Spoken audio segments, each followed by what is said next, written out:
ఇక తెలంగాణ రాష్ట్రంలో అద్భుతమైనటువంటి ఫలితాలు అయితే వచ్చినాయి.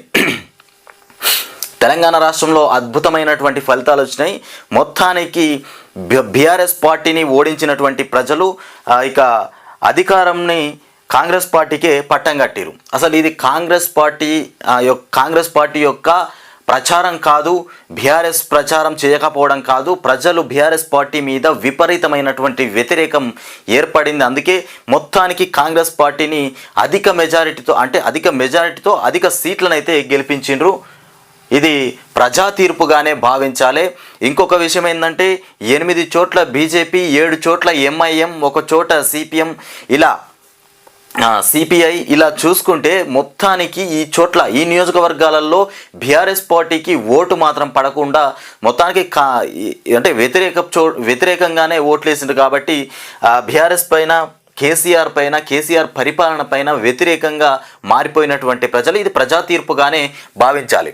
ఇక ఎలక్షన్స్ అయితే అయిపోయినాయి. ఇక నిన్న రేవంత్ రెడ్డి తను ముఖ్యమంత్రిగా అవుతానని ప్రమాణ స్వీకారం చేస్తానని అంతకుముందు ఎలక్షన్స్ రిజల్ట్ వచ్చిన రోజే చెప్పిండు. 9వ తారీఖున హైదరాబాద్లో ప్రమాణ స్వీకారం చేస్తానని చెప్పినటువంటి రేవంత్ రెడ్డి తర్వాత నిన్ననే మళ్ళీ ప్రమాణ స్వీకారానికి కావాల్సినటువంటి ఏర్పాట్లు కూడా నిన్న రాత్రి నుండే జరుగుతున్నాయి. ముఖ్యంగా ముఖ్యమంత్రి కేసీఆర్ ఏదైతే రాజీనామా నిన్న చేయడం జరిగిందో ఆ రాజీనామాకు సంబంధించి వీళ్ళకైతే కొంచెం అనుమానాలు వ్యక్తమయ్యాయి. అందుకోసమే ఈ మంత్రి సీఎం పదవి తొందరగా ప్రమాణ స్వీకారం చేయాలనేటువంటి అంశం మీద నిన్ననే కాంగ్రెస్ పార్టీ వాళ్ళందరినీ ఒక తాటిపైకి తీసుకురావడం జరిగింది. దీంట్లో డీకే శివకుమార్ కూడా పాల్గొన్నారు. ఇక మొత్తానికి సీఎం రేస్లో ఉన్నటువంటి రేవంత్ రెడ్డి ఇక సీఎం ఎవరవుతారనేది ఇవాళ చర్చలు కొనసాగుతాయి. ఇక తర్వాత సీఎం ఎవరు అయ్యే అవకాశాలు, ఎవరికి సీఎం పదవి పట్టం కట్టే అంశాలు ఉన్నాయి. ఇక దీంట్లో మనం చూద్దాం. ఇక ముఖ్యంగా ఈ కాంగ్రెస్ పార్టీలో ఏంటంటే ఇక్కడ కొన్ని చర్చలు కొనసాగిన తర్వాత దాన్ని ఢిల్లీకి పంపించి ఢిల్లీ నుండి వచ్చినటువంటి సీల్ కవర్లో వచ్చినటువంటి ముఖ్య పేరు మాత్రమే ఇక్కడ సీఎంను చేస్తారనేటువంటి అంశం అయితే మనం చూస్తున్నాం. ఇక్కడ చూస్తే నిన్న వచ్చినటువంటి రిజల్ట్ ఇక మొత్తానికి 64 చోట్ల కాంగ్రెస్ కైవసం చేసుకుంది. ఇక బీఆర్ఎస్ వచ్చేసి 39 చోట్ల గెలుపు సాధ్యం. ఇక బీజేపీకి 8, ఇక ఎంఐఎంకు 7 సీట్లు వచ్చినాయి. ఇక సిపిఐకి 1 సీట్ అయితే వచ్చింది. ఇక ఘన విజయం సాధించినటువంటి కాంగ్రెస్ పార్టీ ఇక్కడ మనం చూస్తున్నాం కేరింతలు కొడుతూ రేస్ గెలిచి కాంగ్రెస్ అంటూ ఇక 64 సీట్లతో హస్తం ఘన విజయం సాధించింది. మొత్తానికి నిన్న టపాకాయలతో డప్పుల సప్పులతో మొత్తానికి రేవంత్ చుట్టూ కూడా జనాలు అయితే విపరీతంగా తిరుగుతూ ఉన్నారు. ఇక సీఎం రేవంత్ ప్రకటన ప్రజలే రేవంత్ను సీఎంను చేసినటువంటి దాకా నిన్న అంశాలు అయితే మనం చూస్తున్నాం. ఇక ఫలితాన్ని ఇచ్చినటువంటి మార్పు నినాదం, ఇక అధికార పార్టీపై వ్యతిరేకత ప్రభావం, ఇక 39 సీట్లకే పరిమితమైనటువంటి బీఆర్ఎస్ ఇక మొత్తానికి అధికార పార్టీ అయినటువంటి బీఆర్ఎస్ పార్టీ మీద ప్రభావం చూపింది. జనాల ప్రభావమే ఎక్కువ, ప్రజల వ్యతిరేకంగా మనకు ఓటుతో చెప్పినట్టుగా మనకి ఇక్కడైతే ఏర్పడుతుంది. ఇక 8 స్థానాలతో బలం పెంచుకున్నటువంటి బీజేపీ ఇక 7 చోట్ల గెలుపుతో ఎంఐఎం పట్టు పదిలం. ఇక కాంగ్రెస్ పొత్తుతో 1 సీట్లో సిపిఐ గెలుపు కూడా సాధ్యమైంది. ఇక కాంగ్రెస్ పొత్తుతోనే 1 సీట్లో సిపిఐ గెలుపు, ఇక కాంగ్రెస్ పొత్తుతోనే ఉన్నటువంటి సిపిఐ కూడా 1 చోట గెలుపు కైవసం చేసుకుంది. ఇక ఖాతా తెరవనటువంటి సిపిఎం, బీఎస్పీ, జనసేన ఈ 3 కూడా మొత్తానికి ఎక్కడ కూడా ఖాతా తెరవలేదు, పూర్తిగా ఓటమి పాలైపోయినాయి. ఇక గజ్వేల్లో కేసీఆర్, కొడంగల్లో రేవంత్ రెడ్డి విజయం, ఇక బండి సంజయ్, ఈటల రాజేందర్ ఓటమి పాలయ్యారు. ఇక ముఖ్యంగా ఇక్కడ గమ్మత్ ఏంటంటే ఈటల రాజేందర్, బండి సంజయ్ పేరుగాంచినటువంటి వ్యక్తులు ఓటమి పాలు కావడం, అసలు ఇక్కడ తెలంగాణ రాష్ట్రంలో రిజల్ట్ అనేది ఒక గమ్మత్తుగా మారిపోయింది. అసలు ఎవరు గెలుస్తున్నారు, ఎవరు ఓడిపోతున్నారు, ఒక అనూహ్యమైనటువంటి చరిత్ర నెలకొంది. ఇక్కడ ఇంకో విషయం చూస్తే 3 చీర్స్ అంటూ ఇక సోమవారం 3 చీర్స్ మొత్తానికి సెమీఫైనల్స్ పోర్లో బీజేపీ ఘన విజయం సాధించింది. ఇక మధ్యప్రదేశ్లో బంపర్ మెజారిటీతో నిన్న మిగతా 4 చోట్ల కూడా మొత్తానికి 4 చోట్ల ఎలక్షన్స్ అయినాయి. 4 చోట్ల లెక్కింపు కూడా జరిగింది. ఇక ఫైనల్స్ పోర్లో బీజేపీ ఘన విజయం సాధించింది. మధ్యప్రదేశ్లో బంపర్ మెజారిటీతో ఇక రాజస్థాన్, ఛత్తీస్గఢ్లోనూ జయకేతనం ఎగరవేసింది. మొత్తానికి తెలంగాణ రాష్ట్రంతో 4 చోట్ల ఎన్నికలైతే కొనసాగాయి. ఇక 3 చోట్ల ఘన విజయం సాధించింది. బీజేపీ. ఇక రాజస్థాన్ రాజు ఎవరో, ఇక మధ్యప్రదేశ్ మామా సీఎం మామా అంటూ ఛత్తీస్గఢ్ బఘేల్కు బోనస్ దక్కలేదు. ఇక చూస్తే ఇక్కడ ఓట్లు వచ్చేసి ఇక బీజేపీకి 115 సీట్లు, ఇక 163 సీట్లు, ఇక 54 వచ్చినాయి. ఇక ఇతరులు 15 అంటూ మేము చూస్తున్నాము. ఇక కాంగ్రెస్కు 69, ఇక 35 ఈ విధంగానైతే రిజల్ట్ వచ్చినాయి. మొత్తానికి బీజేపీ కూడా మిగతా రాష్ట్రాలలో ఒక స్పీడ్గానే పుంజుకుంది. ఇక ఇది మొత్తానికి నిన్న తెలంగాణ రాష్ట్రంలో మాత్రము ఎన్నికలైతే ఒక సంచలనాన్ని సృష్టించాయి. ఇక ఇక్కడ చూస్తే 64 సీట్లతోని హస్తం ఘన విజయం సాధించింది. ఇక కాంగ్రెస్ ఓట్ల శాతం వచ్చేసి 92,35,792,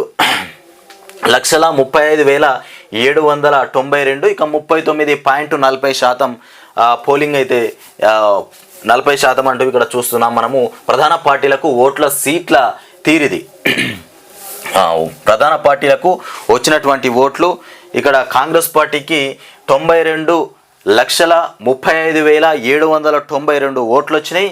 ఇక 39.40% పోలు. ఇక బీఆర్ఎస్ ఓట్లు వచ్చేసి 87,53,924. ఇక బీజేపీకి 32,57,511.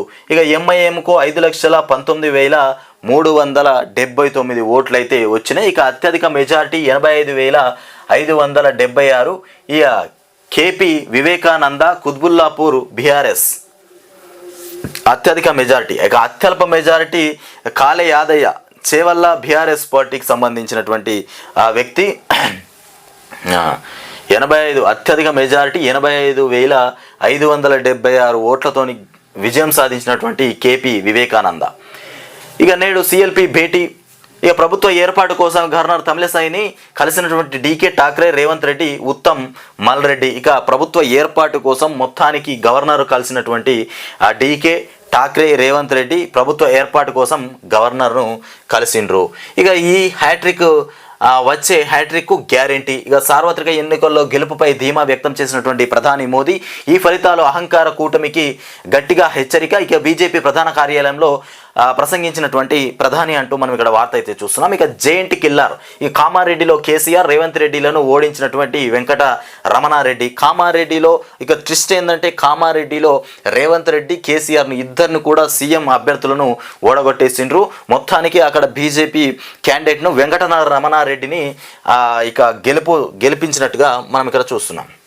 ఇక అసెంబ్లీ ఎన్నికల్లో బీజేపీ అభ్యర్థి కాటిపల్లి వెంకటరమణారెడ్డి పెను సంచలనం సృష్టించారు. ఇక పార్టీల అభ్యర్థులు ప్రస్తుత సీఎం కేసీఆర్ను కాంగ్రెస్ అధికారంలోకి వస్తే ఇక సీఎం అవుతానని భావిస్తున్నటువంటి రేవంత్ రెడ్డిని ఓడించారు. మొత్తానికి కాంగ్రెస్ పార్టీ ఇక్కడ మొత్తానికి కామారెడ్డిలో కేసీఆర్ను, రేవంత్ రెడ్డిని మాత్రం ఓడించారు. ఇక ప్రగతి భవన్ను ప్రజాభవన్ చేస్తాం, ప్రగతి భవన్ ఏదైతే ఉందో దాన్ని ప్రజాభవన్ చేస్తామంటూ రేవంత్ చెప్తుండు. ఇక సామాన్యులకు పరిపాలనను అందుబాటులోకి తీసుకొస్తాం. ఇక పార్టీ నేతలందరం ఐక్యంగా ఉండి విజయం సాధించాం. ఇక టీజేఎస్, సిపిఐ అందించినటువంటి సహకారాన్ని ఇక మరువబోమంటూ ప్రజాస్వామిక స్ఫూర్తితో ముందుకు వెళ్తాం, ప్రతిపక్షాలను కలుపుకొని పోతాం. మొత్తానికి ప్రజాస్ఫూర్తితోని ముందుకు పోతాం, ప్రతిపక్షాలను కూడా మాతో కలుపుకొనే ముందుకు పోతామని చెప్తున్నటువంటి రేవంత్ రెడ్డి నేడు జరిగే సిఎల్పి సమావేశంలో సీఎం ఎవరన్న దానిపైన స్పష్టత వస్తుంది. ఇక ఉత్తమ్ కుమార్ రెడ్డి ఇక ఈరోజు జరిగేటువంటి సిఎల్పి సమావేశం ఏదైతే జరుగుతుందో ఆ సిఎల్పి సమావేశంలో ముఖ్యమంత్రి ఎవరు అనేదైతే ముందుకు రాబోతుంది. ఇక అధిష్టానం నాకు ఏ పదవి ఇచ్చినా దాన్ని బాధ్యతగా నిర్వహిస్తా అంటూ బట్టి విక్రమార్క చెప్తుండు. అధిష్టానం ఏ పదవి ఇచ్చినా బట్టి విక్రమార్క దాని స్ఫూర్తితోని బాధ్యత స్వీకరిస్తా అని చెప్తుండు. ఇక ఎదురు దెబ్బలు గుణపాఠంగా తీసుకుంటాం. ఇక్కడ కేటీఆర్ చెప్తుండు ఎగుడు దిగుడు దారిలో కారు. ఇక ఉద్యమ పార్టీ నుంచి రాజకీయ పార్టీగా, టీఆర్ఎస్ నుంచి బీఆర్ఎస్గా మారింది. ఇక నేర్చుకోవాల్సినవి నేర్చుకుని ముందుకెళ్తాం. ఏవైతే అంటే ఎగుడు దిగుడు అనేది కామన్. ఇక ఈ కామన్లో మేము ఓటమి పాలు కావడంలో మాకు ఏర్పడినటువంటి అనుభవాలు ఏంటో, మేము చేసినటువంటి తప్పులు ఏంటో వాటిని సరిదిద్దుకుంటామని చెప్తున్నటువంటి కేటీఆర్. ఇక ప్రతిపక్ష పాత్రను సమర్థవంతంగా నిర్వహిస్తాం, ప్రజల పక్షాన వారి గొంతుకై ప్రశ్నిస్తామంటూ ఇక్కడ చెప్తుండు. ఇక కొత్త ప్రభుత్వం ప్రజల ఆకాంక్షలకు అనుగుణంగా పనిచేస్తుందని ఆశిస్తున్నాం కేటీఆర్ చెప్తుండు. మొత్తానికి కొత్త ప్రభుత్వం ప్రజలకు అనుగుణంగా పని చేయాలని మేము ఆశిస్తున్నామని చెప్తున్నటువంటి కేటీఆర్. ఇక తెలంగాణ అభివృద్ధికి కృషి. మొత్తానికి బీజేపీ రాష్ట్ర అధ్యక్షుడు కిషన్ రెడ్డి చెప్తుండు, ఇక తెలంగాణ అభివృద్ధి కోసం బీజేపీ కృషి చేస్తుంది, రాష్ట్రంలో నిర్మాణాత్మక ప్రతిపక్ష పాత్ర పోషిస్తాం, ఇక ప్రజల పక్షాన నిలబడి కాంగ్రెస్ ఇచ్చినటువంటి 6 గ్యారెంటీలు సత్వరం అమలయ్యేలా కృషి చేస్తాము, మా పార్టీ సాధించిన విజయాలు వచ్చే ఎంపీ ఎన్నికలకు దోహదపడతాయి, రాష్ట్రంలో బీజేపీ ఓటింగ్ శాతం భారీగా పెరిగింది, 5 ఏళ్ల తర్వాత వచ్చే అసెంబ్లీ ఎన్నికల్లో బీజేపీ అధికారంలోకి వస్తుందన్న విశ్వాసం కూడా మాకుందని చెప్తున్నటువంటి కిషన్ రెడ్డి. అన్ని చోట్ల డిపాజిట్ గల్లంత అయిపోయింది. ఇక పవన్ జనసేనకు ఘోర పరాభవం. ఇక నేను చెప్పిన ముందే ఇక్కడ తెలంగాణ రాష్ట్రంలో ఉన్నటువంటి పార్టీలకే ఇక్కడ చోటు లేకుండా పోయింది. అలాంటిది పవన్ కళ్యాణ్ ఇక్కడ వచ్చేసి నేను ప్రజల్లో ఏదో ఉద్ధరిస్తా అని చెప్పుకుంటూ వచ్చింది కదా, మొత్తానికి అన్ని చోట్ల కూడా పవన్ కళ్యాణ్ గల్లంత అయిపోయాడు. అసెంబ్లీ ఎన్నికల్లో జనసేన పార్టీ ఘోర పరాభవాన్ని ఇక మూటగట్టుకుంది. ఇక బీజేపీతో పొత్తులో భాగంగా 8 సీట్లలో పోటీ చేసిన ఆ పార్టీ అభ్యర్థులు అన్ని చోట్ల ఓడిపోయారు. ఇది పరిస్థితి. ఎక్కడి నుండో వచ్చేసి ఇక్కడ తెలంగాణ రాష్ట్రంలో పోటీ చేసి పవన్ కళ్యాణ్ ప్రజలకు ఏదో చేస్తానంటే ప్రజలు ఎట్లా ఓటేస్తారు చెప్పు? ఇక్కడ ఉన్నోళ్ళకే దిక్కు లేదు, ఇక్కడ ఉన్నోళ్ళే కొట్టుకుంటుర్రు అధికారం కోసం.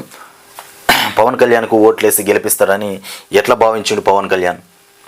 ఇది మొత్తానికి పవన్ కళ్యాణ్ డిపాజిట్లు గల్లంత అయిపోయినాయి, ఒక్క ఓటు కూడా పడనటువంటి పవన్. ఇక జనసేన పార్టీ మొత్తానికి తెలంగాణ రాష్ట్రంలో నిర్వీర్యం అయిపోయినటువంటి పార్టీ. ఇక ఈనాడులో చూస్తాం మనం. ఈనాడులో చూస్తే కానీ తెలంగాణ ప్రజలు మాత్రం రిజల్ట్ మాత్రం అద్భుతంగా ఇచ్చేసారు. మొత్తానికి ఇది ప్రతిపక్ష పార్టీల యొక్క గెలుపు కాదు, ఇది ప్రజల గెలిపే అనుకోవచ్చు. ప్రజలు వ్యతిరేకంగా బీఆర్ఎస్ పార్టీ పైన వ్యతిరేకంగా ఉన్నారని కూడా మనం తెలుసుకోవచ్చు. ఇక్కడ మనం రేవంత్ చూస్తున్నాము, ఇక్కడ చెయ్యెత్తి జై కొట్టినటువంటి తెలంగాణ. మొత్తానికి రేవంత్ రెడ్డి గెలుపొందిన తర్వాత చెయ్యెత్తి జై కొడుతుండు. ఇక 64 స్థానాలతో పీఠం కైవసం చేసుకున్నటువంటి రేవంత్ రాష్ట్రం ఏర్పడ్డాక తొలిసారి కాంగ్రెస్కు అధికారం ఏర్పడింది. తెలంగాణ రాష్ట్రం ఏర్పడిన తర్వాత తొలిసారిగా ఏర్పడినటువంటి కాంగ్రెస్ పార్టీకి అధికారం. ఇక భారాసాకు 39 స్థానాలు ఇక్కడ మనం చూస్తున్నాం. ప్రజలు కూడా కేరింతలు కొడుతున్నారు. ఇక గాంధీ భవన్ వద్ద కాంగ్రెస్ కార్యకర్తలు కూడా నృత్యాలు చేపడుతున్నటువంటి విజువల్స్ అయితే మనం చూస్తున్నాం ఇక్కడ.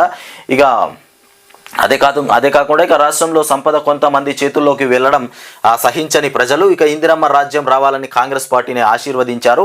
ఇక ప్రభుత్వం ఏర్పాటు చేసినటువంటి 100 రోజుల్లో 6 గ్యారంటీ పథకాలను అమలు చేస్తామని కూడా నిన్న ఇక బట్టి చెప్తున్నటువంటి అంశాలు. మొత్తానికి తెలంగాణ ప్రజలు ఇందిరమ్మ రాజ్యం రావాలని కోరుకున్నారని చెప్తున్నటువంటి బట్టి. ఇక సీఎంగా రేవంత్ను ప్రమాణ స్వీకారం చేయిస్తామని చెప్తున్నటువంటి అంశాలు. ఇక నిన్న గవర్నర్ కలిసి అక్కడ గవర్నర్కు ఆమోదం తెలిపినటువంటి బట్టి, ఠాక్రే, ఇక రేవంత్ కూడా ఉన్నారు. మనం ఇక్కడ చూసాం ఇంతకుముందు విజువల్స్లో. ఇది ఇక భాజపా మొత్తం మీద ఉత్తరాదిన కమల సునామీ సృష్టించింది. 3 చోట్ల కూడా భాజపానే గెలుపు కైవసం చేసుకుంది. ఇక మధ్యప్రదేశ్, రాజస్థాన్, ఛత్తీస్గఢ్లో విజయం సాధించినటువంటి భాజపా ఇక ఓటములను గెలుపుగా మార్చుకున్నటువంటి కాషాయ దళం ఇక సొంత బలంతో అధికారంలో ఉన్నటువంటి రాష్ట్రాలు ఇక 12, హస్తం చేతితో 3 రాష్ట్రాలు. మొత్తానికి ఇక ఇవి తెలంగాణలో భాజపా సాధించినటువంటి గెలుపులు. ఇక సార్వత్రిక సమరానికి అంటూ ఇక్కడ లోక్సభ సమరంలో హ్యాట్రిక్ ఖాయం, లోక్సభ సమరంలో కూడా హ్యాట్రిక్ ఖాయం అని చెప్తుండ్రు. ఇక 3 రాష్ట్రాల అసెంబ్లీ ఎన్నికల్లో విజయం సాధించాం, త్వరలో జరగబోయేటువంటి లోక్సభ ఎన్నికల్లో హ్యాట్రిక్ సాధించడం ఖాయం అంటూ తాజా ఫలితాలు అవినీతి పరులకు ఓ హెచ్చరిక వంటివని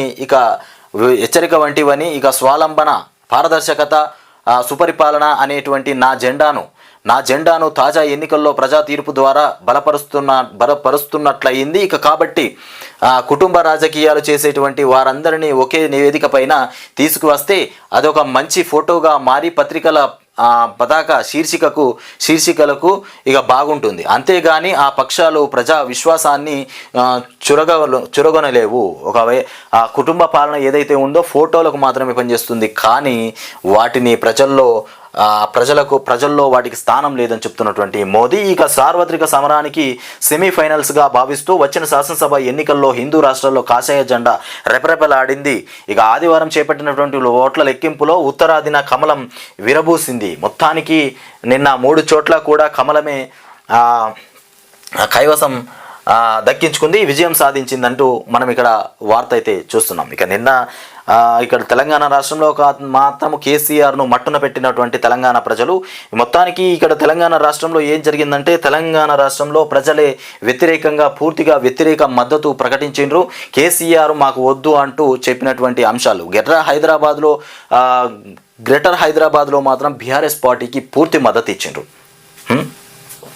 గ్రేటర్ హైదరాబాద్లో. కానీ ఇక ఈ గ్రామాలు ఇక మిగతా జిల్లాలలో మాత్రం ఓటమి పాలు చేసినటువంటి బీఆర్ఎస్ పార్టీకి ఓటమి ఎదురైంది. ఇక ఇవి మనం సాక్షిలో ఈనాడులో వచ్చినటువంటి ప్రధానమైనటువంటి వార్తలు. ఇక అదేవిధంగా వెలుగు దినపత్రికలో చూద్దాం. వెలుగులో ఎలాంటి న్యూస్ వచ్చిందనేది చూస్తే ఇక వెలుగులో చూద్దాం.